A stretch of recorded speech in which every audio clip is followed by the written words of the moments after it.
Ladies and gentlemen, please welcome to Comeng Reborn October show. This special October, we will have job interview and job hunting team. Well, I'm not the host for today, but I'm your founder and the president, the acting president of this Comeng Reborn. We are in our 7th year of comedy club. We have been around for those years to entertain people. We have been produced a lot of locals comedians, and also we are having a lot of Toastmasters. If you know, some of the members to debut on our show, and we create not only local comedians, we also create international comedians starting from this show. So if you're looking for a spot, you can hit me up, hit us up, and yes, hit us not on the face, but on our phone. And yes, I would like to introduce our host for tonight. Can you guess who is our host for tonight? Anybody knows? Well, maybe nobody knows, but I know exactly who is the host. Rona. Rona is a Toastmasters. Yes, even though she is not a Toastmasters club, but she is still a proud Toastmasters and a higher education consultant living in Cape Town, South Africa. She enjoys traveling. Well, I do hope that she enjoyed. Well, if especially if she got free traveling trip and learning German and Mandarin. Wow, that's because she love language. That love of traveling and embark on journey. And this German and Mandarin helped her a lot during the trip. She is a qualified science and math teacher and a certified reinvention practitioner. Well, what is it? I don't know. Maybe she will tell you if she wants. Her life is made full by her two children. Well, she said that it is one son and one daughter. Hopefully, they are not binary. They are son and daughter. Yes, she made it clearly. And her two grandchildren, well, this time it is around 9 and 10 years old. Well, not years old, years young. So, yes, without further ado, Rona, and like us, what's happening today? Thank you so much. Today we are looking at job interviewing and hunting for jobs. And our theme is where desperation meets hope and awkward handshakes reign supreme. Good evening, good afternoon. You can call me your master of ceremony or, in my case, mistress of ceremony. I'm like your interviewer today, but I'm just much nicer. And no need to worry about a follow up email. We will be in touch. If we look at today's theme, we know that job interviews and job hunting are not about who's the most qualified person always. Sometimes they put you through bizarre challenges, and it's like a weird game show, except you're not winning millions of dollars. You might get the chance to get a 9 to 5 job instead. And then in the end, it's just enough to buy you a cup of coffee. And at the end of the day, it's about timing and luck and who you know. If it's meant to be, it'll be. And if it's not, well, you can go lie on your couch and watch some Netflix, which is what I do. Up first, we have someone who has mastered the art of career hunting. You know, hunting for confidence more than anything else. She's volunteered at a preschool back in Egypt. And that is her dream job, folks. I guess she's the one brave enough to handle those toddlers and tricky interview questions. Let's give a huge virtual rouse of applause for Asil, or at least click on those reaction buttons like you're applying for a job when you see her. Asil, the stage is yours. Show us how it's done in hunting season. You know how we've heard of hunting? We can either hunt animals or hunt anything. It could be anything. And just like she mentioned, hopefully, when I get back to my home country, I would get asked to be part-time job at their place. But that's after I return to my home country. But for now, let's talk about something humorous. We all remember this character, right? Yes. How I remember how he would mispronounce the R and L. White. It's Ever. typical. He grabs his gun and tips toes and tells the audience, is it duck season or is it rabbit season? Sorry, I meant rabbit season. And the two characters would come and debate. It's rabbit season, shoot him. No, it's duck season, get him. And no, rabbit, duck, duck, rabbit. So what does he do? So he decided to try hunting elsewhere. So he just left them alone and stepped back and let them debate whatever. So, like, why do I always have to go hunt for duck and rabbit? Why do I have to do that all the time? Why not I don't go down and hunt something else? I know. I'm gonna hunt for a job. But what job should I hunt down? I wonder what should I shoot down? Bang! I'm gonna try being a doctor. You know how doctors are full respected, how they're always, people say, you're my hero, you saved my life, thank you so much for saving me. So there he has it. He decides to try doctor. Once he sits down for 1 second, ring, ring, ring, doctor, come over, we have an emergency. And whoosh, he runs and gets it. Ring, ring, ring, doctor, we have an emergency. Ring, ring, ring, come over, we need you. Ring, ring, ring, ring, ring, ring. Okay, maybe I hunted the wrong job. I can't handle this too much pressure.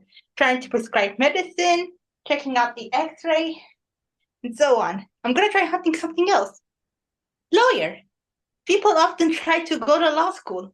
Bang! I'm gonna try to be the lawyer. Your Honor, my client is not guilty. Objection. Order, order. Only I get to say objection. Do not disturb me, Mr. Lawyer. And the evidence show that your client is innocent. How do you argue with that? I've got nothing. I'm gonna try to be bang, firefighter. Emergency, emergency. Where's the fire? Can you help get the kitty from down the tree?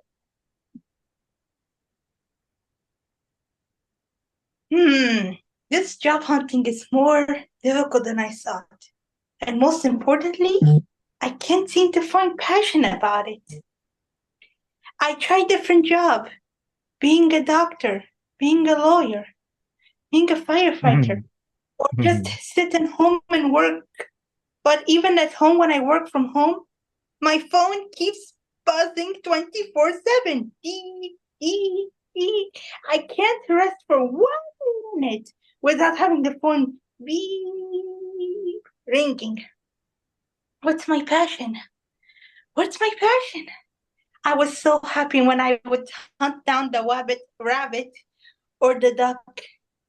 Oh, I miss how they would always argue, always tearing down the season. Rabbit season, they would tear it down, come a duck, and then the rabbit tear it down and becomes, oh, how I miss those two.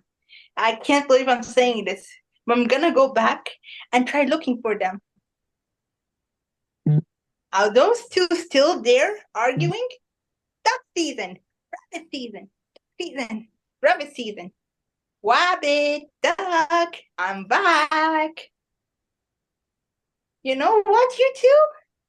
I'm gonna hunt down whatever I can. So you two just, they already ran off. Okay, Rabbit and Duck, I'm coming for you. Ladies and gentlemen, when trying to hunt down a job, don't try hunting down randomly. You need to have passion in something. Like as introduced earlier, I have passion for kids. You guys might have passion for defending the innocent or saving lives. Or you're more of an introvert, so you prefer to work at home.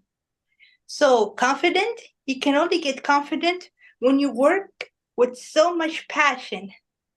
Just like our little dude over here, the one who mispronounced R and L, he had passion hunting down. Even if you have to hear these nag, nag, nag, nag, nag, nag, rabbit season, duck season, rabbit season, duck season. He tolerates it because that's his passion. He has confidence. He can't imagine his life without hunting down those little nag, nag, nag, nag, nag, nag, nag, nag, nag. And even at the end of the day, both of them survive. We keep seeing them every day, meaning Almore doesn't hunt them down. And you know what? He doesn't care. He just, every episode he tries again and never stops. Keep going. That's what job hunting is all about. So, let's review ourselves and ask ourselves, what am I passionate about? What do I like to do better? Do I love to save lives? Do I love to defend the innocent? Do I love dealing with kids? Or do I just prefer to stay at home and lazy around and just work anytime I like, or be a freelance, just chill at home, eating donuts and watch movie and relax? So, ladies and gentlemen, what is your passion? Find your confidence from your passion. What do you love to do even more? What is your true calling? Check yourself and see, and try not to get involved. Try not to take any job you just can't. So let's get ready, review ourselves, and get out there. Let's grab our gun and bang, shoot down the job that we prefer. Back to you, ladies and gentlemen. Woohoo! Yay! Thank you so much, Asil. Thank you for entertaining and also giving us a strong message of going out there and getting what we want. Right, our next speaker. Let's have a look if the person is here. Narendra is not here, right? Not yet. We can go to Asis. Okay, just one moment. Yashrich, is he here? No. Yasras, if he's coming, he will perform. Okay. So yes. Okay.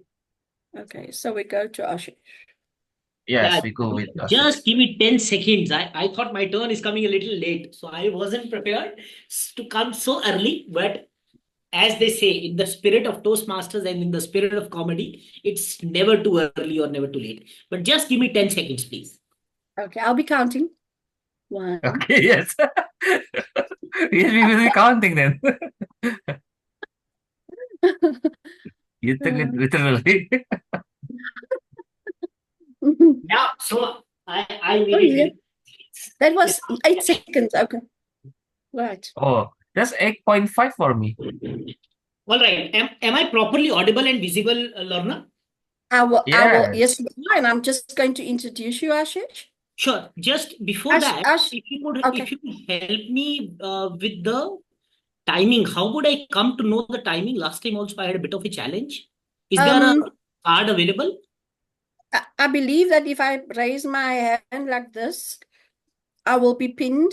So I will use a green background for the 5 minutes, yellow as we do in Toastmasters and so on. Yeah. Okay. Works.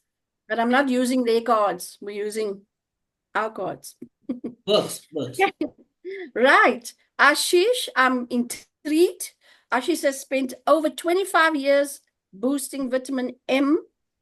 That's for money for business and mentoring for people. And he's mentored over 200 people. Really, wow. and believes that you never forget what you learn while having fun. So naturally, he's here to bring that philosophy to comedy tonight. Hailing from India, please give a warm welcome to the one and the only Ashish as he tells us about my banana peel. Go ahead, Ashish.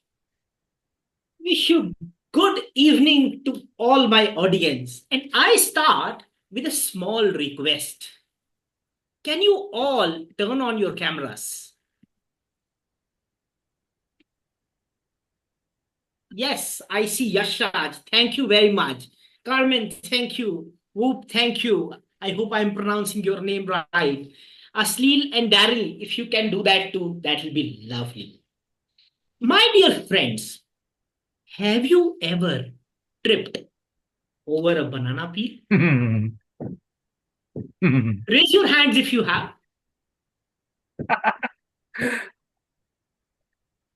And I would not ask you how embarrassing it is. And it happens to all of us.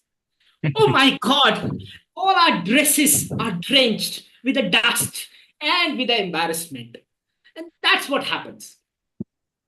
As Lorna mentioned, I hail from a small town in a state called Punjab in the north of India. And you know, Punjab is known as the land of butter chicken and butter naan. Each place has its own uniqueness with regard to culture. And for Punjabis, if you equate Punjabi culture to the artificial intelligence, you will get lots of used cases of not little, but loads of extra butter, extra emotions, and extra laughter. So much so that Punjabis can laugh at the jokes which are cracked onto them. And here goes my own favorite. Once a Punjabi like me gets up at his house. He dresses up in a suit and a boot, opens the door of his house as he's about to step outside. He sees a banana peel in front of him. And he tells himself, oh my God, I'll have to fall again today.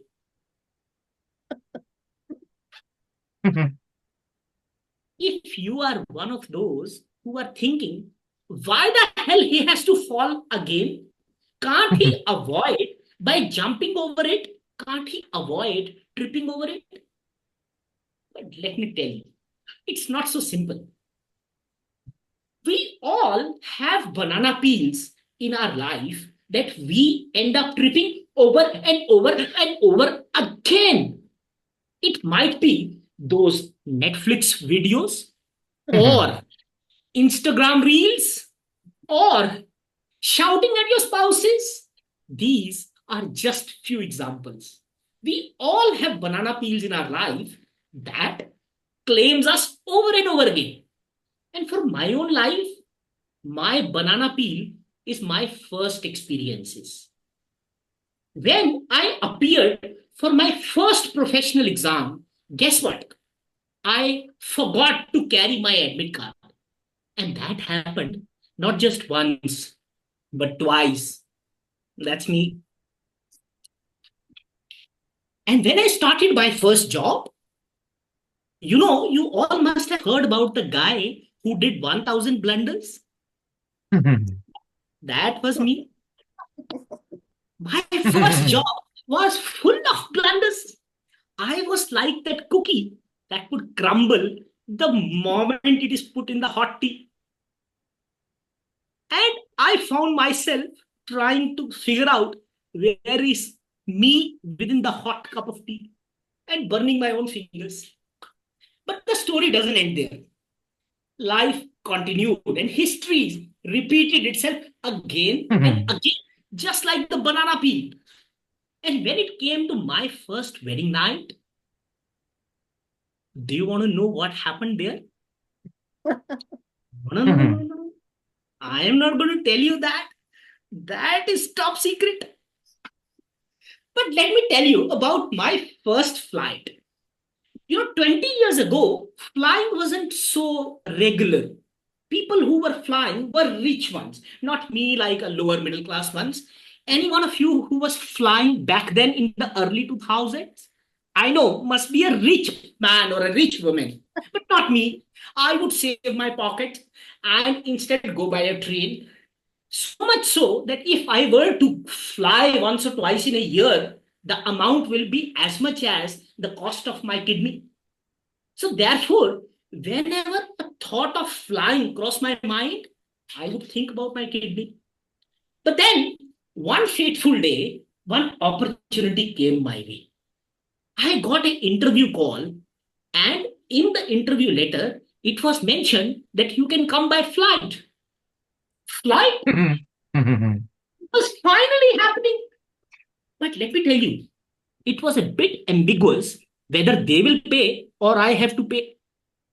Initially, I thought, let it be ambiguous. Let us enjoy the first flight. It will be great experience. But then my kidney came to my mind. I called them up and checked, is the flight reimbursable by the company or I have to pay it myself? And guess what? The other side says, yeah, it is reimbursable by the company. That yes was even sweeter than my wife saying yes to me for marriage. After that, yes, I was hilarious. The first flight was happening. In that interview, I was so excited. I dressed up myself. But guess what? I forgot to put any money in my pocket. I forgot to withdraw it from ATM. And back then, UPIs, etc., did not work. Plastic money did not work. You had to have money in your pocket. And without any money, I traveled from Mumbai to Delhi. I thought I'll land at the Delhi airport, go to the ATM and withdraw some money. But in the excitement, I forgot my ATM password. And here I am standing on the airport without any money to even be able to go to the interviewing place and attend for the interview. So was the life. The banana peel reminded me. I quickly got to a taxi. I found my Punjabi spirit helped and I was able to negotiate. The guy was driving recklessly. And I was wondering how he would take me from the airport to my place of interview. But finally, after all this drama, my Punjabi spirit came to my rescue. I reminded myself that I know how to manage my banana peels. All reignited, I was able to attend that interview well, come back home, and finally landed in that job. And I am working in that company for last 20 years. If you have any banana peel, learn how not to trip over it and manage in your life. Back to you, Lorna. Thank you so much. That was wonderful. Right. So we are told, we need to know what our banana peels are in our life so that the history doesn't repeat itself every time. But you are very resourceful and used your Punjabi attributes to get to that 20-year job that you have now. So wonderful, Ooh. Ashish. Thank you for that inspiration. Right. Our next comedian that I'm going to call to the stage, to the virtual stage. Not go. Okay. Yashraj. Next up, we're going to... He's not here. Maybe you can go to I me saw first. him. Yeah, he was there, but Oh, okay. Okay, so E.T., are you going to go next? yes, yes.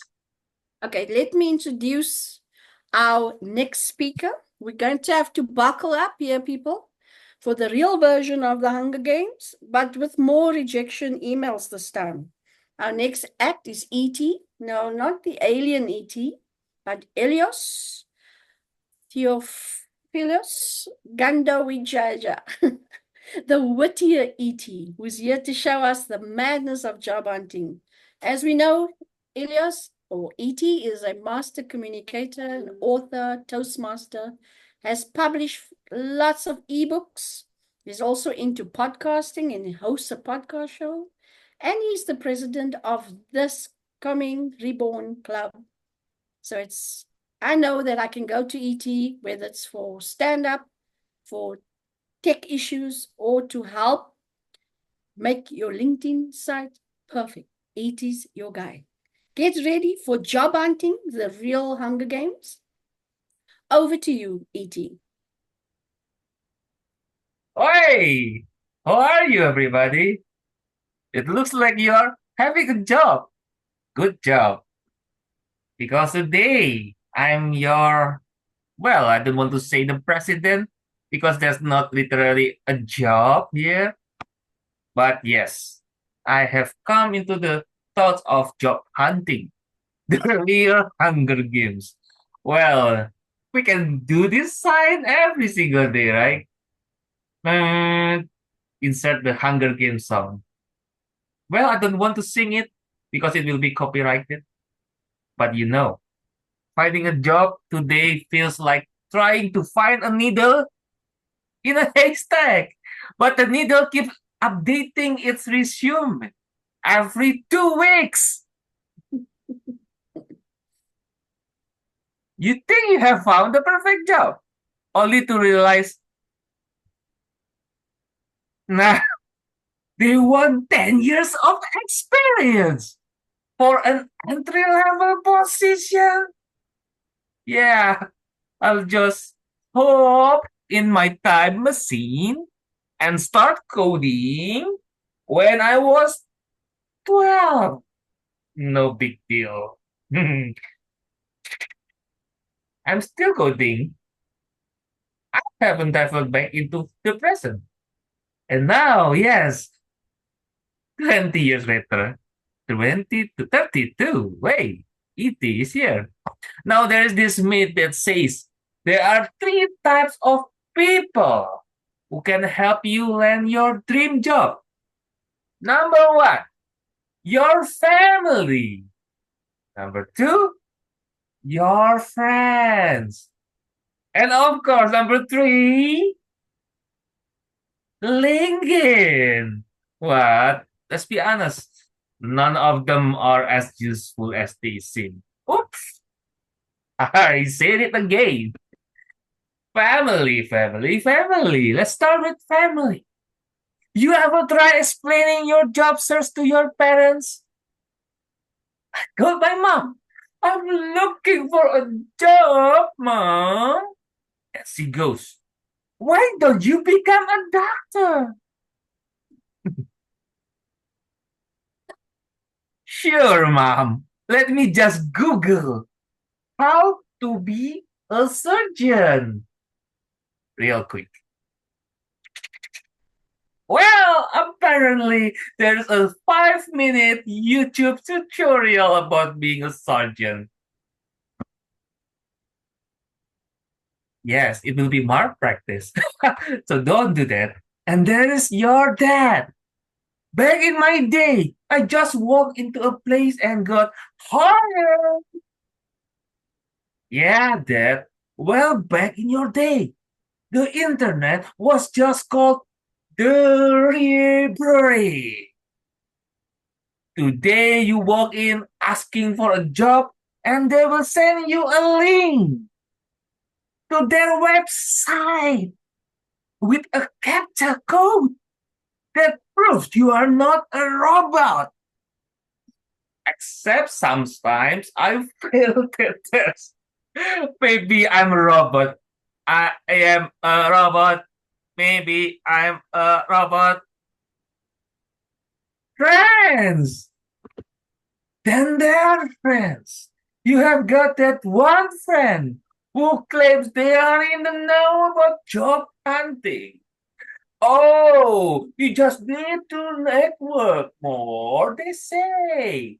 Yeah, because nothing screams professional like asking your old high school buddy who still lives with his parents for a job reference. Ooh. And there's always that friend who swears by the perfect job interview tip.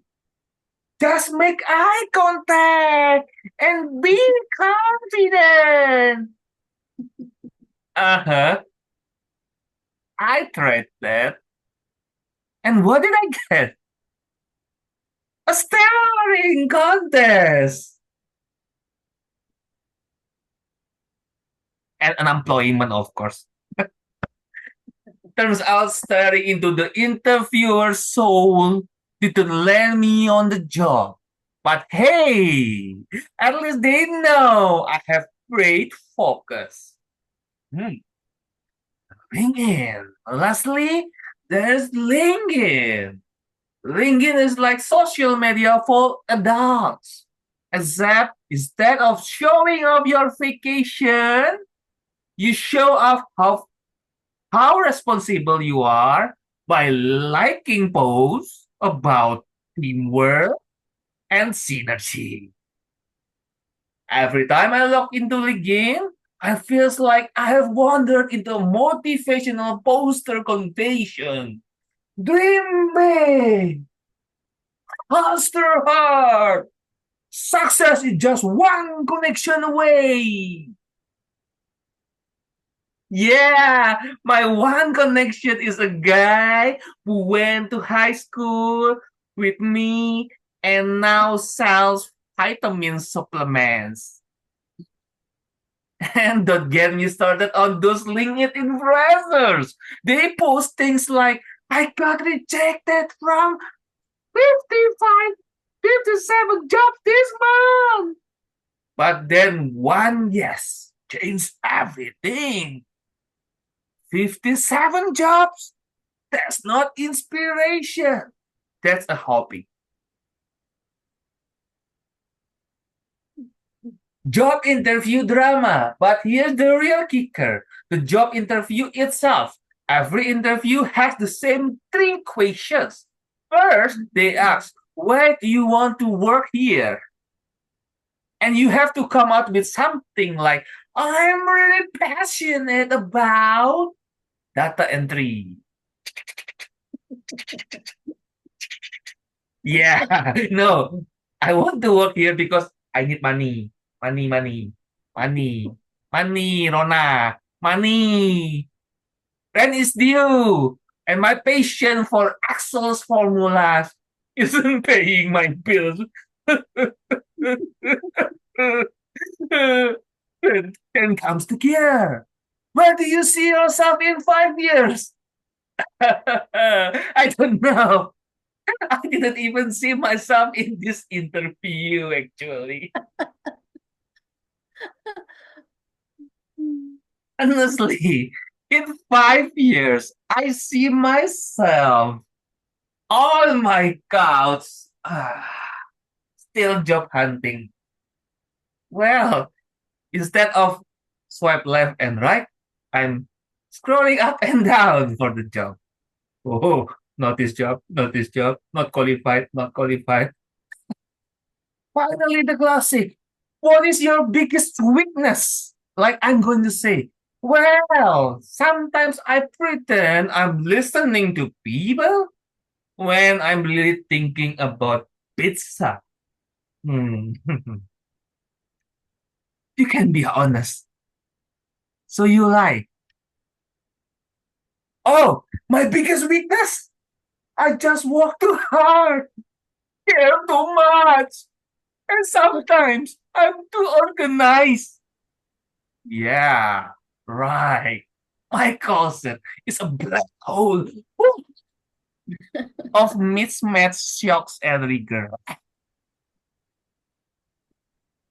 So who can really help you land that dream job? It's not your family, not your friends, and definitely not LinkedIn. It's that magical combination of luck, desperation, and pretending you know what you are doing. Because at the end of the day, job hunting is like a bad relationship. You keep sending messages, hoping for a reply, sending message, hoping for a reply. And when you finally get one, it's usually we have decided to move forward with another candidate. But hey, at least now you are great at rejection. Which is ironic because I applied for this dream job of life. I didn't know rejection was part of the benefits package. So next time someone tells you you will land your dream job soon, just smile, nod, and think, yeah, if only that CAPTCHA code was easier. Back to you, Lorna. Thank you so much, Elias. My funny bone has been tickled. When I'm listening to you, I'm thinking about job hunting. It's like a full-time job, except you don't get paid for it. You never really get days off.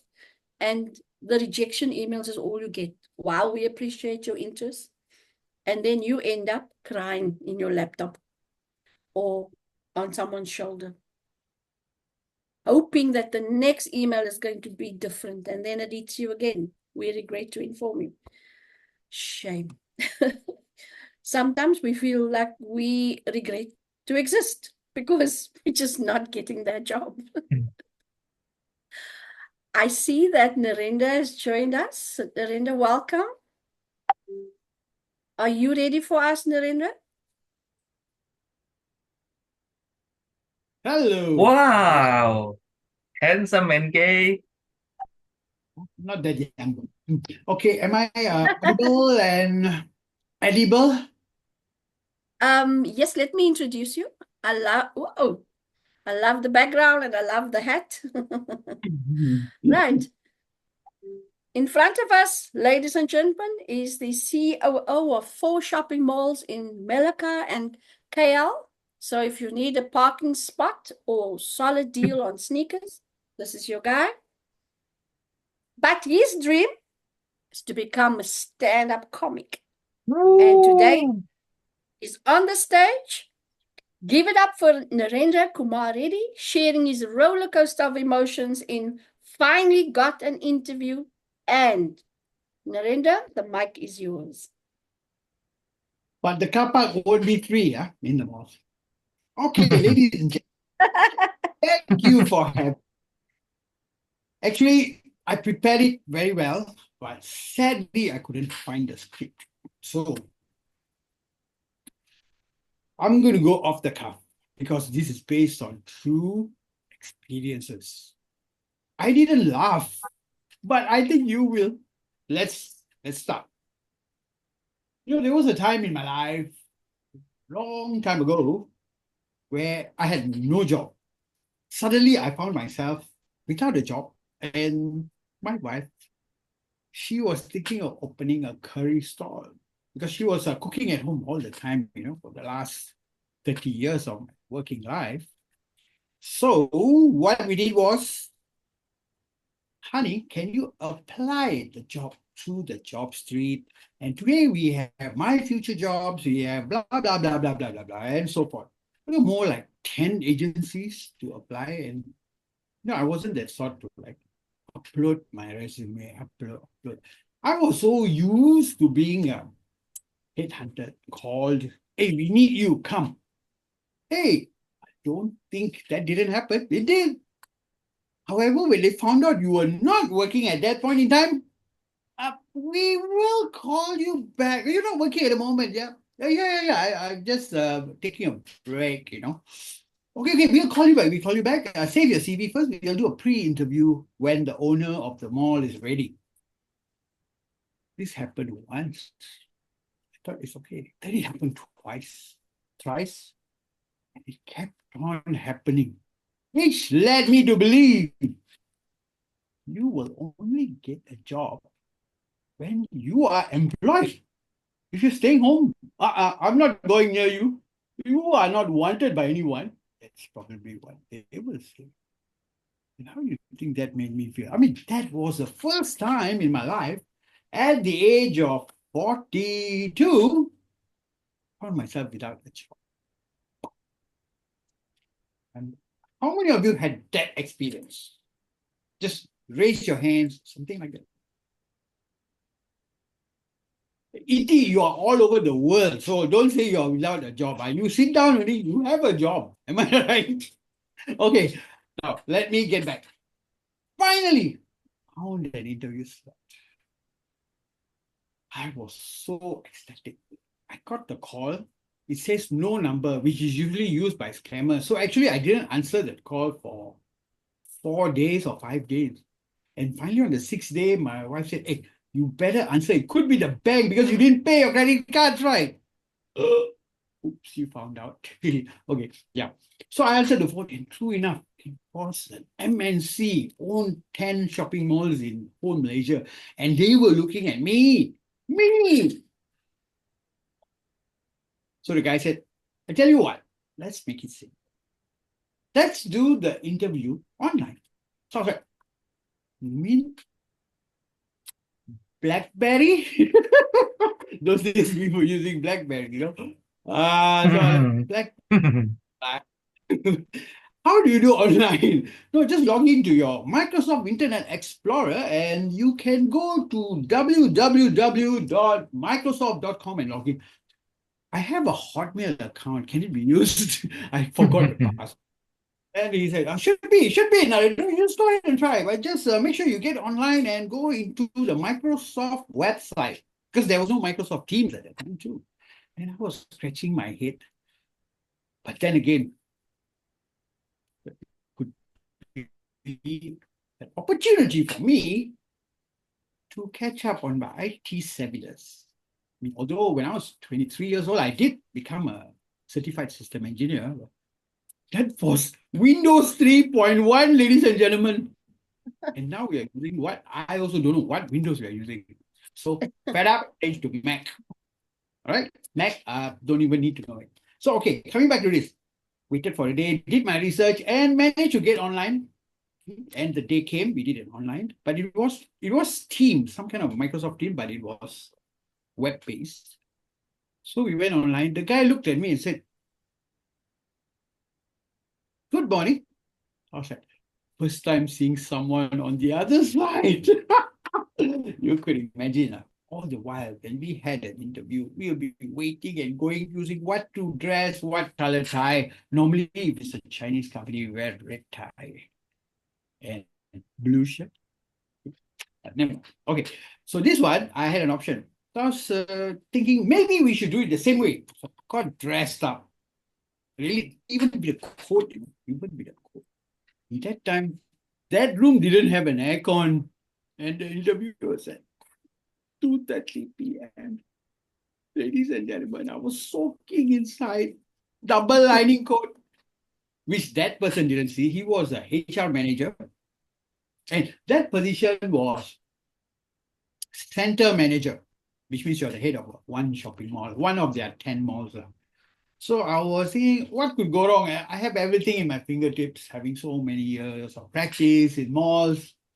And you know what was the first question he asked?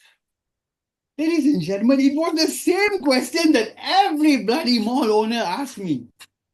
Believe it or not, I worked in 9 shopping malls in my entire life.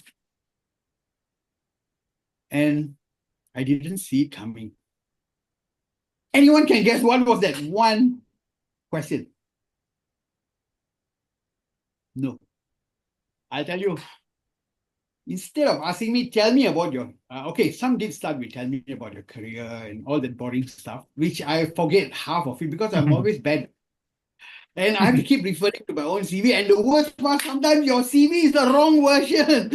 Oh my God, you're having 3.1 version. I'm having 3.0. Oh, sorry, not updated. But never mind. Coming back to it. First question they ask is, Narendra, do you like to shop? Isn't that a simple question for you? Is it a simple question? Anyone? Do you like shopping? Do you like to go shopping? That's a simple. But you know what that question did to me? Okay. First scenario. I answered, okay, anyone want to try? Yes or no? If you're going to be the shopping center manager, yes or no? Would you answer yes or no? Okay. I answered, no, I don't like shopping, which is a fact. I walk around the shopping malls 2, 3 times a day, scouring every corner, looking at everything, from the tenants to the customers to the defects. But my wife loves shopping. She's in the mall enjoying the discount, goes around telling, I'm the boss's wife. Please give me the discount. And I didn't know all this, but another story. Okay, back to this interview. You know what happened? I got screwed big time. And he said, you don't like shopping, then how are you going to understand your tenant's business model, your stocks arriving? Are they off-season, current season? How are you going to know if you don't know and you just walk around doing what? That caught me off guard. I said, yeah, that's my job, but it doesn't mean I'm going to spend my money and the company's time. So I asked him back, boss, if I do shopping every day, who's going to work? Who's going to monitor this, monitor that? This is my job. Monitor as the head of fund. Yeah. But you cannot say you don't like shopping. Oh, okay, I was caught in between. Fine. But I got a job. Okay, I got it. Just very important. So I stayed there about 2, 3 years and opened the mall and everything. And then I was offered another one while working. So I went to that interview. And you know what he did again? I mean, this was another owner. He asked the same thing. And this time she didn't ask. His wife had to ask me because it was a family-owned mall and they were opening a mall. It was new to them. The wife asked him, after asking me all those normal questions, the wife tapped in and said, Mr. Narendra, do you like shopping? Wow, this is a no-brainer. I already got one, so I'm going to answer differently. So of course, I love shopping. How else I'm going to know my tenant's business model? And you know what? They looked at me, the husband and wife, the Dato and the Datin said, if you go shopping, then who's going to do the work? If you're shopping every day, going to do this discount, who's going to monitor all my managers? Are you sure you're as good as what you claim? There you go, ladies and gentlemen. Screwed up again. And this happened consecutively for 8 times. And every single one, I change the answer and I get whacked, but I still landed the job. So right now, I have 3 malls and I asked the questions this time to them when I interviewed them. Ladies and gentlemen, it was a karma. Karma. I screwed them out, the GMs. Okay, all right, that's it. So I got an interview. And then before I finish, just another short one, which I learned during the jobless time. And this I learned from my better half. You know what she told me one day? You are not going to look for a job. You're sitting here for the past 3 months doing what? Huh? What are you doing? You're watching TV, you're doing your rubbish. Your old car, you're going to fiddle with it and do some mechanical work. I said, before I can give my reason, I said, you only know how to eat, shit, and sleep. That is a very common phrase I hear with others, I've heard it, but what exactly did she mean by that? I mean, I still have income, I have rental, my home, this, that, I still have, but not too much, so it's just enough to get by. However, thinking deeply, and after 50 years old and being married for more than 28 years that time, I was wondering, eat, shit, sleep. Okay, I know who sleeps. It is, it's a side effect of diabetic, because sometimes my wife comes, all right, honey, it's been a year, you didn't do something. I said, yeah, what do you expect? The guy is sleeping. He's a diabetic and, it's very hard. Let's not go there and embarrass, it's okay, I'll give you time. My wife says that's fine. So I know who sleeps. Then who shits? His neighbor.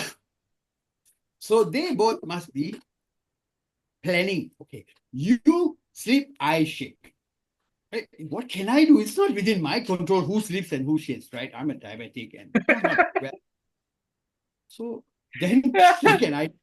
Oh, the one who eats is me. So you are very correct. I am eating, shitting, and sleeping, but it's not me alone. It's all of us, me, myself, and I. Back to you, Lorna. Thank you. Wow. Thank you so much, Narendra, for that entertaining skit. That's an original. When I hear someone say, "So tell me about yourself," often, that's like when you either freeze or you have verbal diarrhea when you go for job interviews. Okay, I give you a And trick for question. me, Lorna, I feel like saying I'm currently alive, which is great. I have a okay. passion for not starving, and I'm really good at panic scrolling through the job ads at 3 a.m. in the morning. So Oh yeah. often, Hey, I give you a nice one. Do you want a trick question? You know what I ask nowadays? I don't ask, tell me about yourself. I ask them when they come in, the first thing, can you tell me what's not in the CV first? No need to tell me your past. I've read it. Just tell me what you achieved in each of that. And then they'll go blur.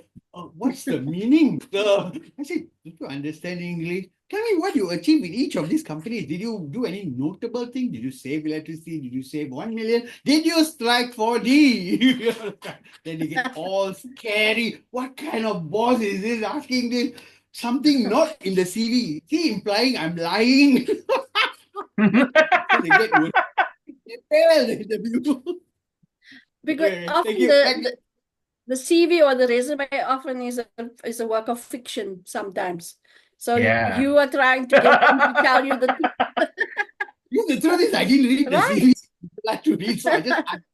That's we know that people don't read the CVs when they're the bosses. True. We I'm have one of them. Asil, Narendra, Ashish, and ET that have presented their not speeches today. So, ET, I don't see any other speaker or presenter or performer. Well, So we will count to 10 if there is someone who want to perform, either Carmen or Churchill want to try. So if Churchill or they Common, in is there 10, if there anything about the job yes. interview or job hunting that you find funny and you want to share with us? Go ahead.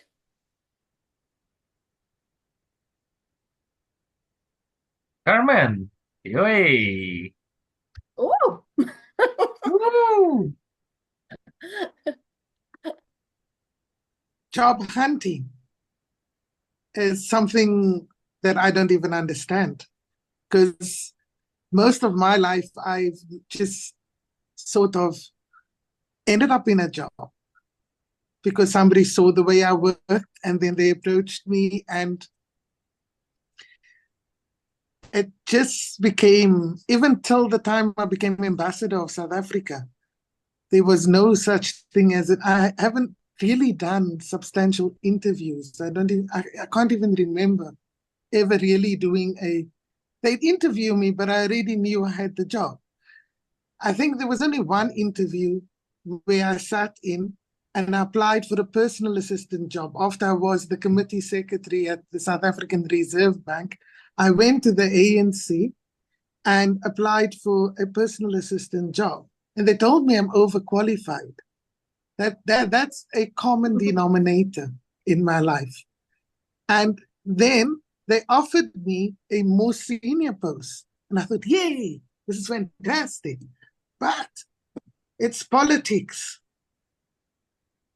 I signed the letter, everything, because I'm a member. I'm still a member of the political party. So I signed everything. So now there's this issue of loyalty. And then what happened was, a few days later, they said the job is no longer mine.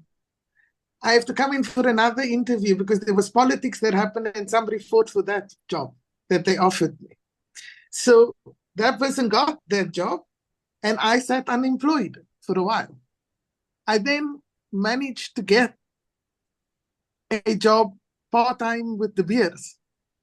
And then the general manager called me and said, no, you must come in for us. I said, but why must I do another interview? I'm not going to do it.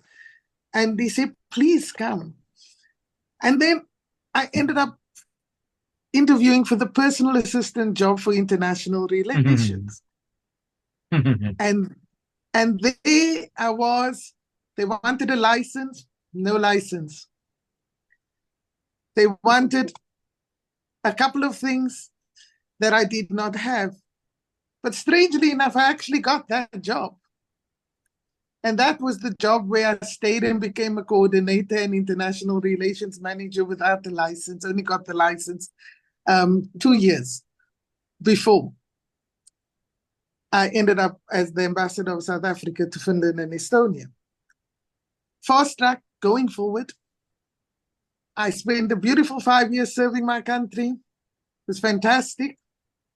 And, you know, diplomacy is all about how you can wing it. And I think I'm excellent at it. But it also comes with a lot of white lies, right? Because you have to protect your country.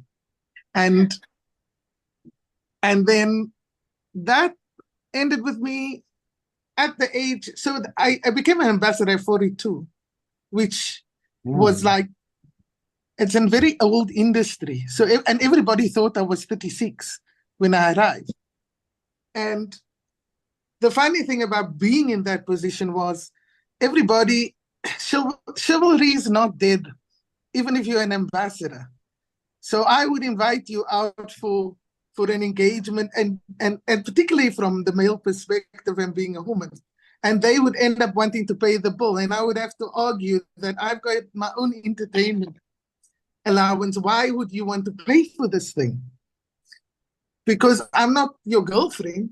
I'm actually your counterpart. So, but that was part of the dynamics. And I ended up actually having to jump forward and pay the bill before anybody gets there many a times, or excuse myself and say I'm going to the toilet and then say, can you give me the bill? Don't give it to him.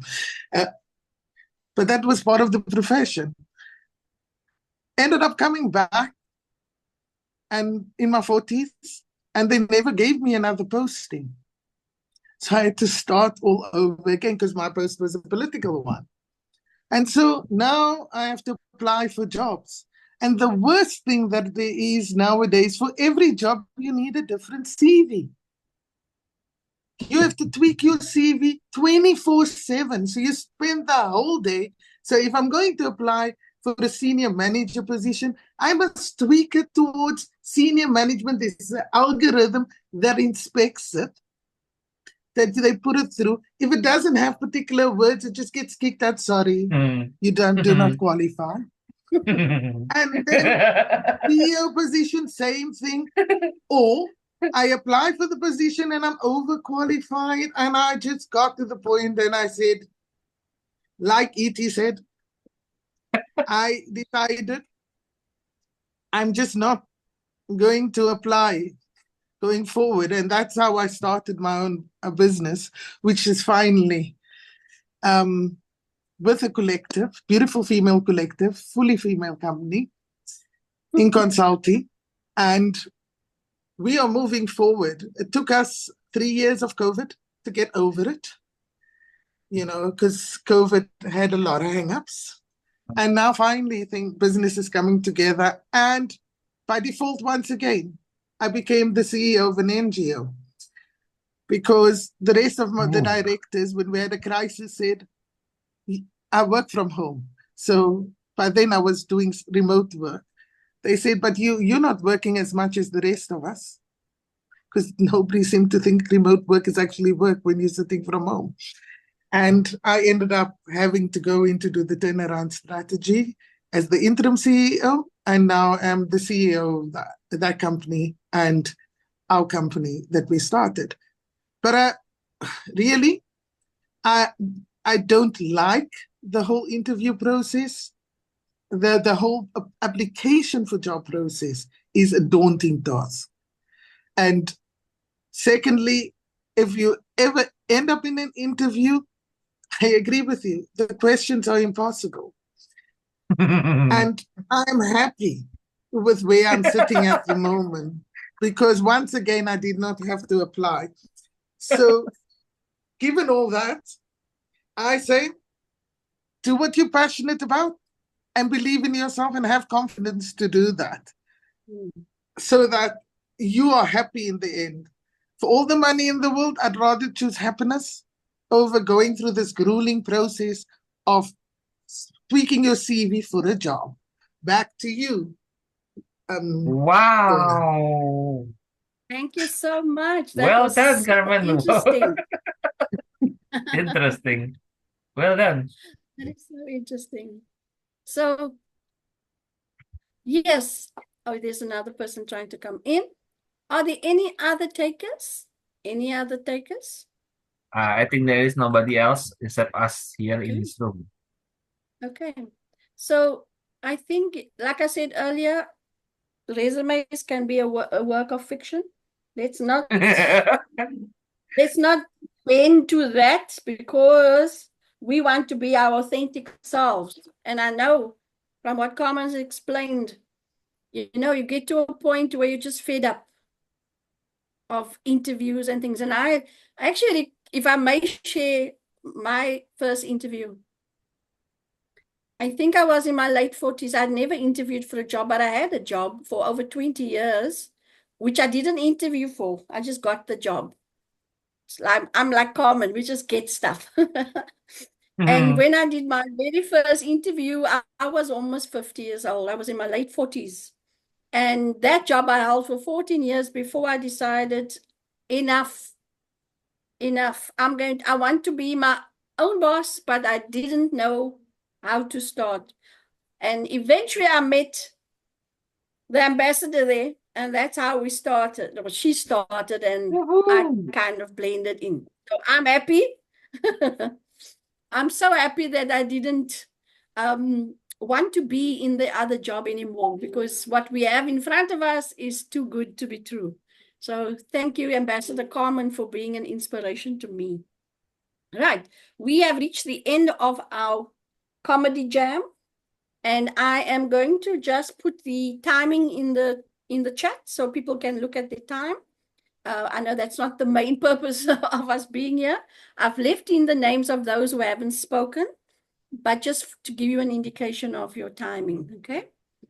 And then, yeah, E.T. has shared the WhatsApp chat. For those who are not in that WhatsApp chat, I would say, please join. I have moments in the middle of the night because there's a 5 to 6 hour time difference. And the pings come through at night, and I read it when it comes through, and it can be in the middle of the night. That is what happens when you get involved with people in Asia. You don't sleep well when you're in South Africa. So, E.T., do you want to ask the guests what they thought of to give some sort of feedback on the evening? And we have already seen our Ambassador Carmen is going to join our WhatsApp group. So that is nice. Yes. Yeah. So I think I will give it to you, Rona. No worries. You can ask the others. You can ask the audience. Right. So I'm not sure everybody was here at the same time, but Carmen, would you like to give some feedback on what you observed? I actually enjoyed the whole concept because everything else is so serious in terms of communication. Life is serious. When we're in our jobs, we're serious. And this is the lighter side of things, but also very informative. And also inspirational because everybody's journey impacts. So thank you for allowing me as a guest, for informing me about this meeting and allowing me to join you as a guest. Yeah, E.T. was worried that maybe some words we use might embarrass you, but I told him you also sometimes. I'm from Cape Town. No, I'm from Cape Town. Cape Townians, no words. Cape Town, there's no words for Cape Town. One day we hopefully will have you in Cape Town. So there's no words that's embarrassing in Cape Town. Churchill, do you want to give us some feedback of whatever you heard? Okay. Am I audible? Yes, you are. Yes. Ah, awesome. Thank you so much. I don't have a lot to say because my network has been on and off. I was joining but then leaving at the same time. But I love the fact that you guys are able to create humor out of serious topics like job interviews. I mean, when we go for job interviews, it's really serious.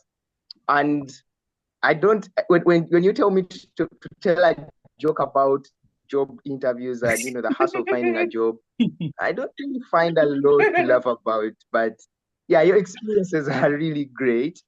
Though I think I watched a certain video of was it a certain guy who went for a job interview. So the person that was interviewing him asked him if he knew of any other language.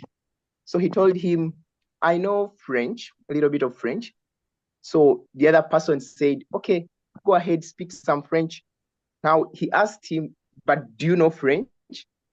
Said, not really, but if you know, you can just show me what you know in French. So he had to fake the language. Exuma, something of that kind. So it's just funny how people create, experiences out of the hustle of finding a job. It's just really interesting. And yeah, I love Thank it you. here. Thank you so much. Thank you, Churchill. That was an interesting take on what we've been doing. Thank you so much.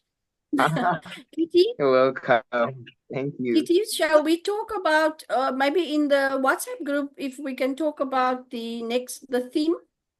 Oh, wait. We Or need to close this show first. But as like what we said before, we have got the evaluation, the feedback from overall. But if there is a specific feedback for us, the performer, maybe you have some for me, Carmen, and for Asis or for Narendra. Anything can come. You think there is specific lines or jokes that got you, that you want to say that this is the funniest jokes, and how we can improve, how we structured, and or delivery. Maybe you can say anything about it. It's because it's my first meeting. It's quite. I'm trying to understand the whole concept. But as I said earlier, I think within my speech, E.T., I already highlighted some of the things that you said that stood out for me in terms of how we constantly apply and and how funny you made it, and the comparisons that you used together with the applications. I think that was fantastic. I think maybe in the end, I lost, if you allow me, I lost a bit of what your call to action was, because I think that you rushed that because you looked at the timer. So maybe shouldn't concentrate a bit on the timer and just complete it, because then you sped up too fast and I lost your words in the end. So that's the part, if I must advise, is even if you're going over time, it's fine. It's not a competition yet. We'll work on getting the time right when it's competition time. But when you speed up, then we lose that valuable insight that you were trying to impart. So I would say that. Narendra, very interesting, that stood out for me, the revenge part. How you revenge now. I think that for me really stood out. And also the issue around the way you ask questions now, I like the issues around the shopping, but if you allow me, just to give, if you can just put that a bit more concisely, because then it became a bit too long, and that also played on your time.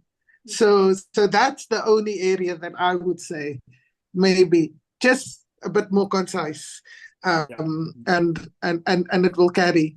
And it will actually maybe just a bit more punchy, concise, because then it stays with people. Back to you, Thank you. Lorna. Comeng. How That was wonderful. For some reason, today, I can't get the color yellow out of my head. Now, because Ashish was wearing yellow, he had a yellow banana, and Ashish, I'm gonna have nightmares about yellow tonight. So As long as you're not diabetic. that is really stuck in my head now. When you were speaking and telling us about your banana peels, I thought it was one, but you have many. And then I started to go into my own world and think of my banana peels while you were speaking, and then I would come back to you again. So I was doing that. And then Narendra, I was just thinking all the time, man, and he didn't get a job, and then he got this job, and he was a bit sassy with the people, telling them he don't like shopping. I would just lie about it. And then he ends up with 4 shopping malls himself. Like, isn't that now the sweetest revenge, like Carmen was saying? And and the fact that you don't actually read the CVs, I hope they never find out. But I'm sure when they speak to you, you are listening actively, since you are also a seasoned Toastmaster, I see on your hat. And then I really liked, she's not with us at the moment. I really liked Seal. our first speaker's input, Seal, Seal. because I know a little bit about the background in that she's going for a job, an interview, and she hopefully gets it back in Egypt. And it has to do with teaching little children, and that's her passion. And that passion started to come out when she explained about how we need to follow our passions and what we really want. So the calls to actions that I heard coming out, even though you didn't say it, it's a call to action, like, because we're not in a Toastmasters meeting. Yes. But all of you did say something, even though, it was a little subtle, it was there. I mean, I'm like really going to be looking out not to slip on my banana peel again, for real, Ashish. And when I go shopping in a mall, Narendra, I'm going to see your face all the time. And because, and yeah, I'm going to, it's just an ET, of course, just the whole fact that I'm thinking my choices are get a job or get all the nagging on me about getting a job. And as you know, as I've explained to you, I nag my son all the time. I give him job adverts. I want him because he's got a master's degree. He shouldn't be sitting at home. And Carmen knows this one very well. So I nag. I don't actually nag anymore. My strategy is I send him the LinkedIn ads. You should look at this. You should apply for this. Because obviously I want him to use his degree, right? But my main purpose is I want my house back. So he needs to go to his house and go and work for his house. And shame, E.T. thinks I'm harsh with my son, but I'm not. I'm just being real. So in the end, I want us to give a big virtual applause to our comedians tonight. And we've gained a comedian, Ambassador Carmen. You've all proven that even in the chaos of hunting for a job and interviewing for jobs, we can still find moments of laughter like Churchill observed. Or at least we can nervously chuckle. And we will be communicating, E.T., or we're going to talk about it now, our next gig, our next comedy jam. We will stop the recording and we will talk about it. So yes, you can close the show. And so I will end off by saying, as your MC tonight, I was thoroughly entertained. I'd like one final reminder. Stay awkward, stay hopeful, stay ready, because the next interview is always just around the corner. Thank you, E.T., for asking me to host this wonderful evening. Back to you, and thanks so much. Okay, thank you, Lorna, as our host for tonight.